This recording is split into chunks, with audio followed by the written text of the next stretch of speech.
Salve aula D, professor Marcito de História do Brasil. Um bom diguidinho para todos. Não esquece de compartilhar esse canal que já tem mais de 1 milhão de assinaturas de inscrições no YouTube, que contribui para a educação brasileira, né? E para o objetivo de muita gente aí, dos mais diversos, desde a aprovação do vestibular até concurso público e várias realizações. Galera, estamos vendo aqui o primeiro reinado, né? E a parte de hoje é o quê? Começam as tretas no Brasil. O Dom Pedro I, galera, desde que ele dissolveu a Assembleia Constituinte, que estava projetada lá pela elite brasileira, trazendo uma Constituição imposta ou outorgada com caráter centralizador, e esse caráter centralizador estava vinculado muito no poder moderador, que dava muita influência ao Dom Pedro I acima dos outros poderes. Esse quarto poder moderador começa a mostrar o quê? Um afastamento, uma preocupação dos brasileiros e principalmente da elite que tinha colocado ele no poder, a preocupação dessa elite com o seu chefe de Estado, que parecia para eles muito autoritário e mais português do que eles imaginavam. Então, a Confederação do Equador, que a gente viu no vídeo passado, mostrava já um desentendimento, uma tentativa de ruptura do Nordeste brasileiro, liderado por Pernambuco, para acabar com o vínculo com o Brasil, com o Império Brasileiro de Dom Pedro. E a partir da Confederação do Equador, onde, como eu disse, o governo, na repressão, onde se gasta dinheiro brasileiro para matar brasileiro, a partir de agora, só problemas vai enfrentar o Dom Pedro com o Brasil. E nós temos aí, a partir de agora, a crise do primeiro reinado, e esses são os primeiros pontos. Então aqui é a primeira página da crise do reinado. O que nós temos aqui?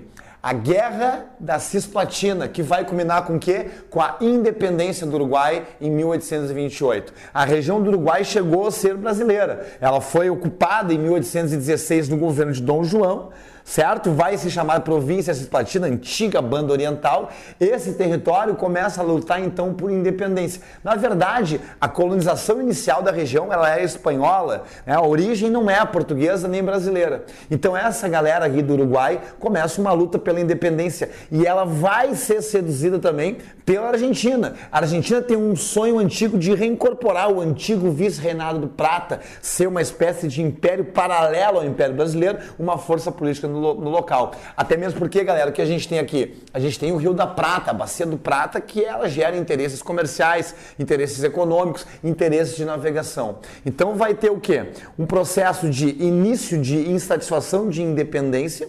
E o que vai acontecer? 3 anos de conflito, onde a região da Cisplatina não vai ser nem mais brasileira e nem mais argentina. Vai ser um novo país. Em 1828, a gente tem o surgimento de um novo país na América do Sul, a República Oriental do Uruguai. E olha o que eu botei aqui, ó. Apoio inglês. A Inglaterra acaba apoiando a independência desse Uruguai, nem brasileiro e nem argentino. Por quê? Porque a proposta da Inglaterra, né, a pioneira da Revolução Industrial, que encontrava e via na América aqui um forte mercado consumidor, a proposta dela era criar ou promover, apoiar pequenos países, pequenos estados nacionais, porque pequenos estados nacionais são fracos e são mercado consumidor de uma potência que precisa desaguar a sua produção. Portanto, é frase dos ingleses: vamos dividir para reinar. Portanto, o Uruguai serve aqui, como dizem os historiadores, uma espécie de estado tampão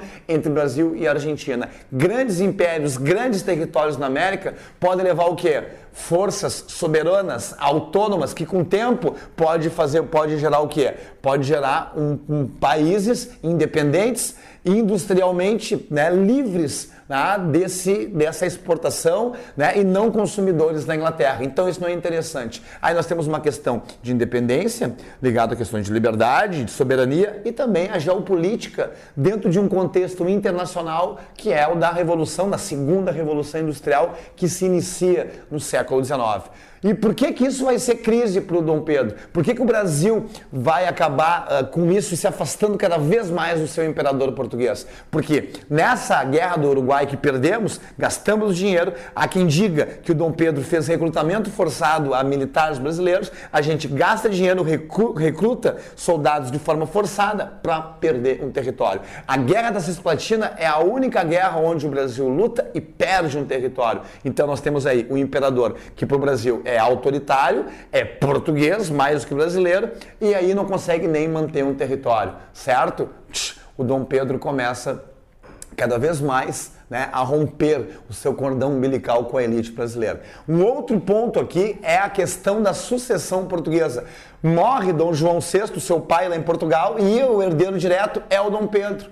Então ele seria aqui rei do Brasil, Dom Pedro I, e também, por direito, Dom Pedro IV lá em Portugal. E aí a elite brasileira fica preocupada, tu vai pra lá, né, Dom Pedro? Tu vai nessa banda e tu vai a Portugal e a gente vai virar colônia. E o Dom Pedro, preocupado com isso, o que ele faz? Sabendo que o atrito com a elite brasileira vai acontecer, ele abdica do trono de Portugal, ele não quer ser Dom Pedro IV, mas, né, abdica em nome da sua filha, Maria da Glória. Só que ela é uma menina de 7 anos, e segundo o ECA, Estatuto da Criança e Adolescente, 7 anos tu não pode governar um país. Aí qual é a negociação do Dom Pedro? Ele pede apoio pro irmão dele, o Dom Miguel, e fala, mano, casa com a Maria da Glória, né, é necessário, vai para Portugal com ela e governa como regente, segue a Constituição portuguesa lá, e quando ela completar a maioridade, ela assume como rainha. Faz essa mão para mim.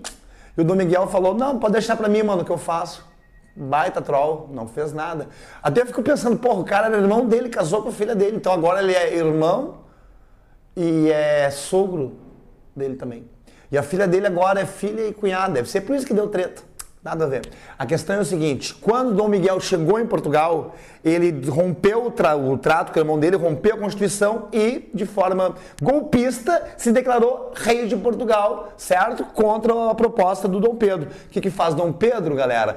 Frente ao golpe dado pelo irmão dele, que rompeu a Constituição e governou de forma absolutista Portugal, Dom Pedro, então, convoca tropas aqui e vai para Portugal e enfrentar o irmão dele. Isso, para a elite brasileira, era impossível. Como é que tu vai te preocupar mais com Portugal do que com o Brasil? Tu mostra claramente que tu não é um brasileiro, que tu é um português, tu é um centralista, um gastador de dinheiro, tu perde o território como o Uruguai e tá mais preocupado com o teu país lá de origem do que com o Brasil. Percebam que a partir de agora, galera, cada vez mais há uma treta, há um desentendimento da elite brasileira com o Dom Pedro I. Ele vira cada vez mais persona não grata aqui, como se não bastasse a economia não vai bem. E quando a economia não vai bem, os outros conflitos só se avolumam. E aí nós temos crise política, crise social. O Brasil ainda é exportador principalmente do açúcar. E o nosso açúcar, ainda como principal pauta de exportação, ele está em baixa. Nós temos aí na Europa a beterraba que vai servir para produzir açúcar, que vai competir com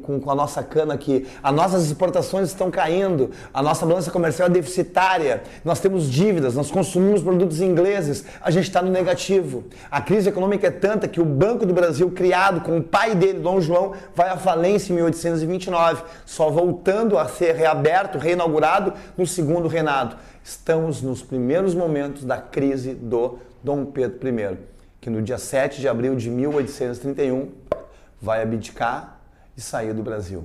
Mas isso é assunto para o próximo vídeo. Beijo do Marcito, tá quente.